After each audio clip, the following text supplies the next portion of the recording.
I got so much motherfucking design on right now.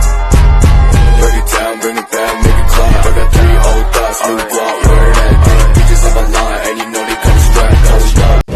Assalamualaikum warahmatullahi wabarakatuh. Perkenalkan, nama saya Fidaulian Srina dengan NIM 225231126. Di sini saya akan menjelaskan ringkasan tentang isi film yang berjudul Perjanjian Giyanti 1755 dan Terbelah Jawa.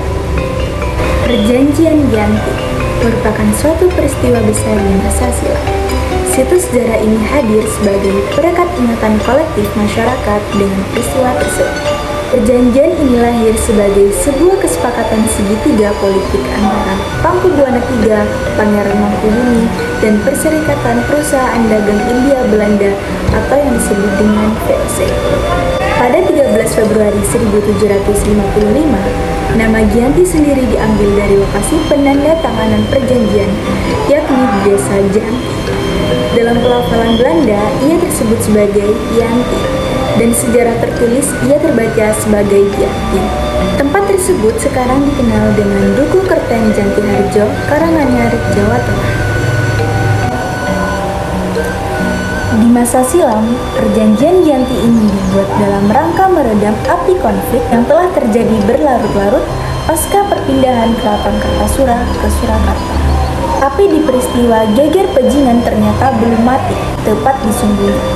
Ketika itu Mangkubumi yang membantu Pakubuwana II dalam meredakan api konflik mendapatkan hadiah berupa sebidang tanah dari Pakubuwana II. Namun, luas tanah yang diberikan rupanya menimbulkan kecemburuan.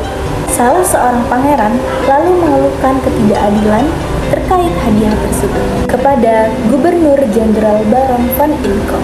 Sang Gubernur Jenderal Batavia itu pun lantas mengeluarkan keputusan yang membuat tanah tersebut tidak jadi dimiliki oleh Mangkubumi.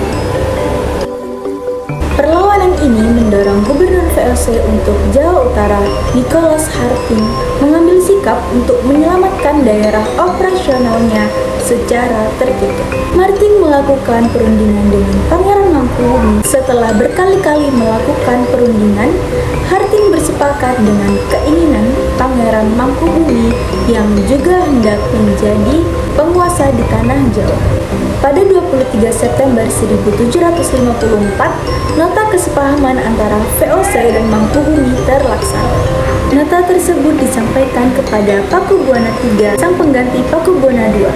Nota tersebut menyatakan bahwa Pangeran Mangkubumi mendapatkan wilayahnya pada 4 November 1754. Pakubuwana III menyatakan persetujuannya terhadap hasil perundingan Gubernur Jawa Utara dengan Mangkubumi tersebut. Surat pernyataan itu disampaikan oleh Pakubuwana III kepada Gubernur Jenderal VOC Jacob Mosel. Kesepakatan ini mendorong terjadinya sebuah perjanjian besar yang ditandatangani di desa Giyanti, beberapa kilometer di sebelah timur Surakarta. Penandatanganan perjanjian Giyanti ini menjadi pangkal dari terbelahnya tanah Jawa menjadi 2 bagian atau yang dikenal dengan istilah Palian Negara.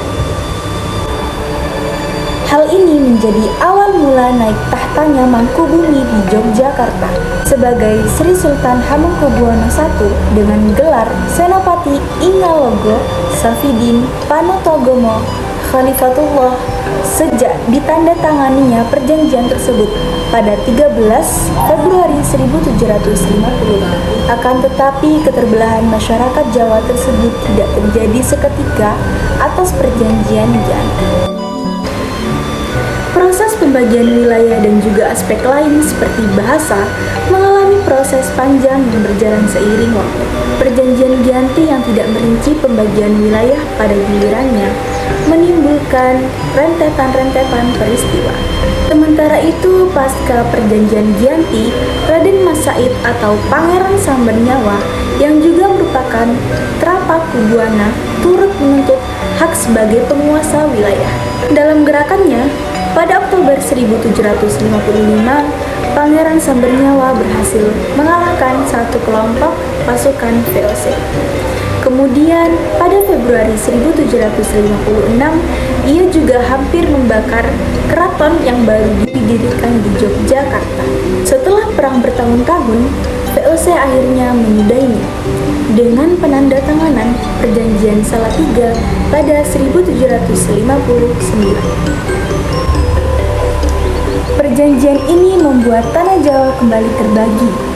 Pada perjanjian ini disepakati bahwa Pangeran Samberjawa mendapat sebagian wilayah Kasunanan Surakarta dengan wilayah kekuasaan yang dikenal sebagai Kadipaten Mangkunegara.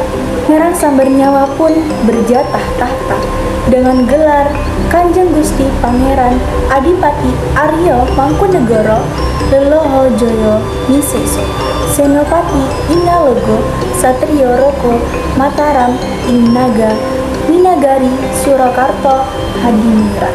Keterbelahan Jawa ini kemudian hari belum berhenti.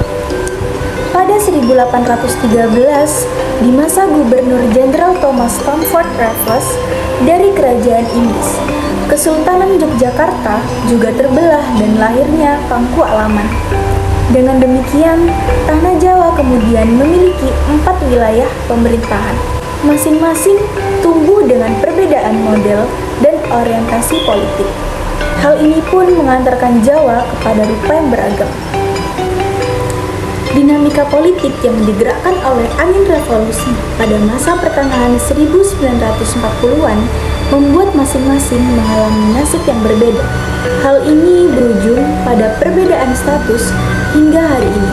Di masa Republik Indonesia, Kasunanan Surakarta dan Kadipaten Mangkunegara menjadi situs cagar budaya. Sementara wilayah Yogyakarta yang di dalamnya juga terdapat Paku Alaman menjadi daerah istimewa. Itu tadi penjelasan yang dapat saya tangkap dari isi film yang berjudul Perjanjian Giyanti 1755 dan Terbelahnya Jawa. Wassalamualaikum warahmatullahi wabarakatuh.